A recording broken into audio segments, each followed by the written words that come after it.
pero lo que sí estamos más familiarizados en un momento dado en la consulta habitual serían los analgésicos antiinflamatorios no esteroideos, que si bien la Real Academia de la Lengua dice que habría que decirle AINE, aunque sea plural, pero lo ponemos así para fines prácticos, que como su nombre le indica son analgésicos, antiinflamatorios, antipiréticos y antiagregantes plaquetarios y pueden cerrar el conducto arterioso. Tenemos un sinnúmero: paracetamol, ibuprofeno, naproxeno, diclofenaco, metamizol, nimesulide salido del mercado. Se relacionó con insuficiencia hepática fulminante en dosis terapéuticas, aunque después hubo una revisión sistemática de Gupta que decía que podía ser tan seguro o inseguro como los otros, pero por precaución en lo particular pues no utilizamos esto, ¿no? Tenemos el ketorolaco. Saben ustedes, la mayoría de los pediatras, que el ácido acetil salicílico no se utiliza en pediatría sino hasta después de los 18 años, pero ¿por qué? Porque está relacionado con síndrome de Reye.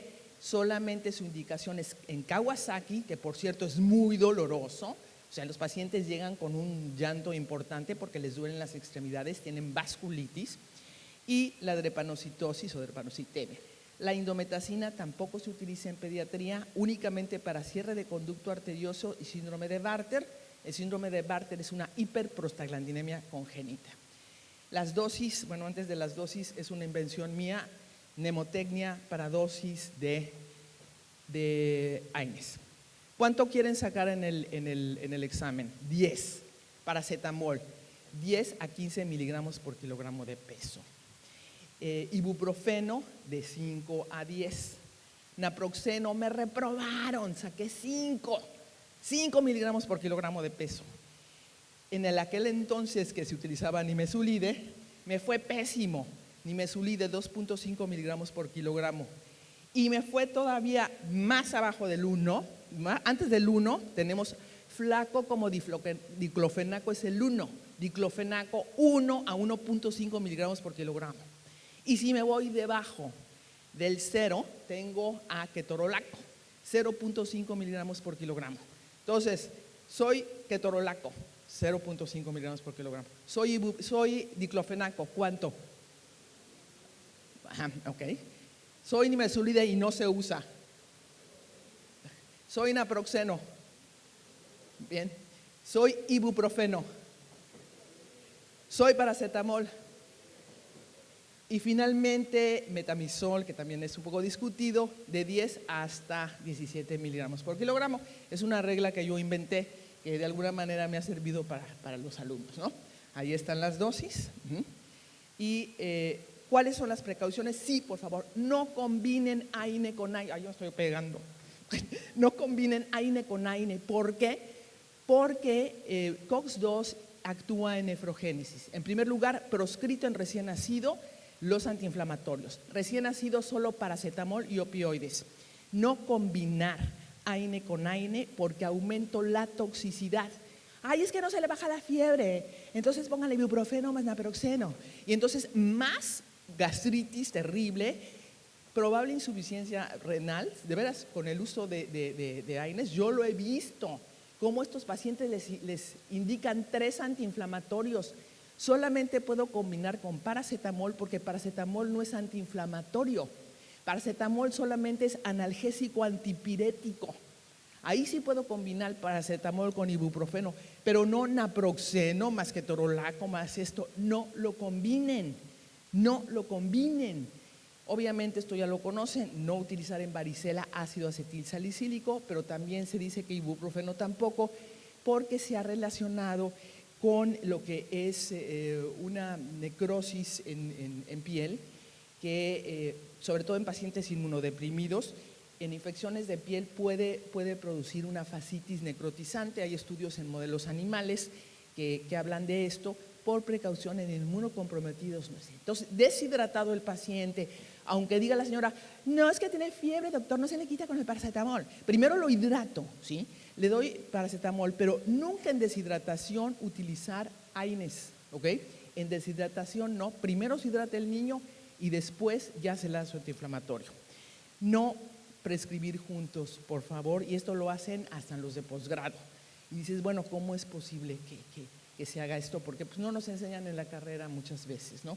¿Y qué dice la OMS? Es una estrategia de 2 peldaños, dosis e intervalos adecuados, vía de administración adecuada, y se debe de individualizar el tratamiento.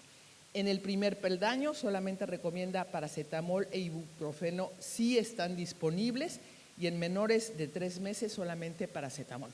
A partir de los 3 meses se podría utilizar ibuprofeno, pero antes no se recomienda. ¿Y por qué? Porque no hay suficientes evidencias, no hay suficientes estudios de analgésicos en niños por la cuestión ética. O sea, es difícil llevar investigación de fármacos muchas veces en pacientes pediátricos. Lamentablemente es una realidad y es una situación difícil. Y el uso de paracetamol y ibuprofeno solamente basado con el peso del niño y la edad. No vamos a nosotros a prescribir así como receta de cocina. No somos cocineros, ¿sí? No vamos a estar recetando como cocineros, sino con pensamiento crítico, analítico y matemático. Aunque no nos gusten las matemáticas, ahí tenemos que hacerlo, ¿no? Y adaptar las dosis en desnutridos y con administración de otros medicamentos. En el segundo peldaño, dice la OMS, solamente morfina es el analgésico de elección, y se puede considerar otros opioides más potentes de acuerdo a si hay tolerancia o no a la morfina. Tenemos para dolor neuropático los neuromoduladores, que tampoco Organización Mundial de la Salud dice que no existen suficientes evidencias para neuromoduladores en pediatría, pero no podemos dejar a un niño con un herpes o con una neuropatía por vincristina sin un tratamiento con neuromoduladores. Y de los que tienen mayores publicaciones, pues tenemos la gabapentina y la amitriptilina. Existen otros fármacos, digamos, para dolor abdominal, lo que comentábamos, por ejemplo, en el paciente oncológico que puede tener dolor abdominal, que puede tener una colitis neutropénica. No le puedo dar un antiespasmódico porque puede ser riesgoso para perforación. Utilizamos en ese caso fármacos como la trimebutina, pero hay otros fármacos dependiendo de la etiología del paciente, ¿no? Y finalmente tenemos el tratamiento no farmacológico, que se trata en un tratamiento psicológico, no que tengo una represión en la etapa fálica, no se trata de eso, sino ahorita vamos a ver cuál es el tratamiento psicológico. Los TENS, que son los neuroestimuladores transcutáneos, el masaje, hay musicoterapia que se da inclusive en los neonatos, la saturación sensorial, acariciar al niño, darle algo, musiquita, por ejemplo en las vacunas o en un procedimiento diagnóstico. Hay inclusive una publicación de musicoterapia de la canción de Arrullo, de Brahms, que ven que sí se calman con otras medidas aparte, ¿no? Pero sí hay esto. ¿En qué se consiste el tratamiento psicológico? Es un tratamiento cognitivo-conductual, no es un tratamiento psicoanalítico. El tratamiento cognitivo-conductual se basa en que nosotros, por ejemplo, tenemos una respuesta psicofisiológica ante un dolor o ante una idea. Eso de manos frías, corazón ardiente es una realidad. Cuando nosotros tenemos las manos frías es que hay una vasoconstricción, corazón ardiente, hay aumento de la frecuencia cardíaca. En el dolor hay una respuesta psicofisiológica semejante. Disminuye la temperatura cutánea, aumenta la frecuencia cardíaca, disminuye la saturación de oxígeno, aumenta la contractura muscular, y esto los psicólogos cognitivo-conductuales lo miden y enseñan al paciente a relajarse, a respirar, a tener autohipnosis. El mismo paciente, por medio de aparatos que se llaman de biofeedback, por ejemplo, un aparato de biofeedback se lo ponen en la piel. Cuando está uno estresado con una idea terrible, suena así, y si uno se va relajando, dice, por ejemplo, si yo me estreso de que voy a venir a dar una plática, está así, y conforme va pasando el tiempo, bueno, así es. Pero bueno, sí es la verdad. O sea, yo llevo años en esto, y sin embargo siempre hay cierta emoción. Qué bueno que tengamos emociones, porque si no tuviéramos emociones estaríamos muertos, ¿sí? Si no tuviera, sí es cierto. O sea, y dije, ay no, pero ¿por qué siento esto? ¿Por qué me está pasando esto? Es parte de la vida, ¿sí?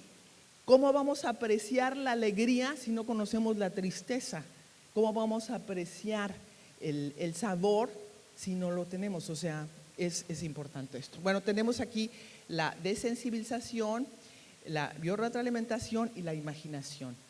Por eso puse una psi aquí para tratamiento psicológico. Existen muchos métodos, pero también hay que considerar no nada más la cuestión física y psicológica, sino la cuestión social, la cuestión inclusive hasta de una política, cómo puede repercutir en un paciente. O sea, el ser humano no nada más es un ser biológico, psicológico, social, sino también es un ser histórico. Si no tuviéramos una historia en la cual pues toda la cultura que nos precede, esos conceptos de muerte que tenemos los mexicanos, o que si no hubiera existido, que tristemente y horriblemente la Segunda Guerra Mundial, no se hubieran creado las clínicas del dolor. Si no se hubieran creado las clínicas del dolor, no hubiera conocido al doctor García Olivera y no existiría todo esto. Somos seres históricos. Esta es una extraordinaria pintura de un venezolano poco conocido, que es Arturo Michelena, que se llama El niño enfermo. No existe un niño enfermo que en un momento dado no haya tenido dolor. Por eso yo les pido que recapaciten, que cuando vean un paciente con dolor, en primer lugar preguntarse, ¿qué está pasando? ¿Qué me está diciendo ese dolor? No niego que en algún momento dado puede existir un componente psicológico que esté acentuando la manifestación del mismo, pero primero hay que descartar todo lo orgánico. Y yo les pido, así como Siqueiros, o sea, les pido que hay manos, hay niños, hay situaciones clínicas que nos están